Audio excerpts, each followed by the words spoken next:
So this week's video is a break from my usual schedule program of adventure for something that I'm really excited about, and that is that I upgraded my old hardtail into an e-bike. This was randomly inspired by a chap that I saw outside our local shop. I saw his self-build e-bike and just got chatting with him. I was asking him what range and speed it was capable of, and suddenly my thoughts turned to transforming my old bike, giving it a new lease of life and enabling me to be able to get to and from work, because I've cycled to work in the past and it's taken me about an hour and 45 minutes. It's about 15 miles distance with 1200 feet elevation, and I was absolutely blowing when I did it for the first time, so it's not something I can do every day. But now with the electric motor on the bike, the trip takes 50 minutes, it's beautiful, and I don't break a sweat, so I don't need to plan extra time for a shower when I get there. I have to give a big shout out to Johnny Nerdout, whose how-to video I followed to install this kit on my bike. I'll leave a link in the description should anyone want to know what's involved. It took around 3 hours and required a couple of specialist tools. The motor I chose is the Bafang BBS02. It's a 250 watt 36 volt mid-drive motor with a 48 volt 17 amp hour battery. I bought the kit off Amazon for £700, which breaks down to £400 for the motor and £300 for the battery. There are 5 power levels, and I only use level 3 for my commute and level 2 when in town around pedestrians.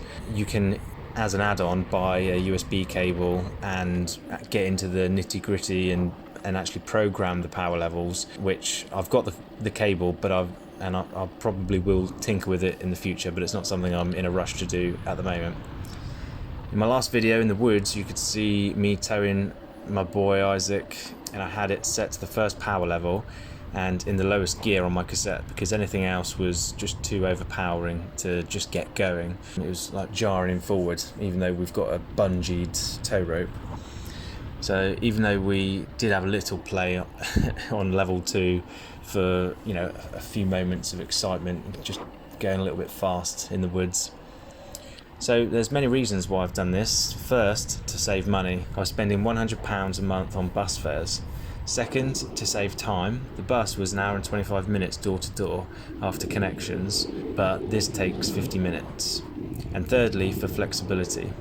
The last bus home is 7:15 p.m, which limits me working late if needed, but more importantly, I can't hang around to socialise with friends, whether in the pub or going to the cinema, etc. There have also been unforeseen benefits. Just look at this route, it's so beautiful. I've seen deer 3 times in 2 weeks. Also, I'm not really a fan of catching the bus in the summer. It's unbearably hot, loud and packed with people, which is not great in times of COVID, but not to mention how unreliable the service is, regularly running late, and some scheduled services simply don't run at all without notification. So this is my commute, and it's the best part of my working day. This upgrade effectively works as a second car for our household. Hannah's currently away on holiday, and I've been able to take Isaac to school in a child seat and head straight to work from there. I absolutely love this motor for how good it is as a commuter. However, it's not for the faint-hearted, because it can feel a little bucky when the power first engages, but as soon as you're going, it's great. And another minor con is the battery plate attaches to the down tube using the bottle cage screws.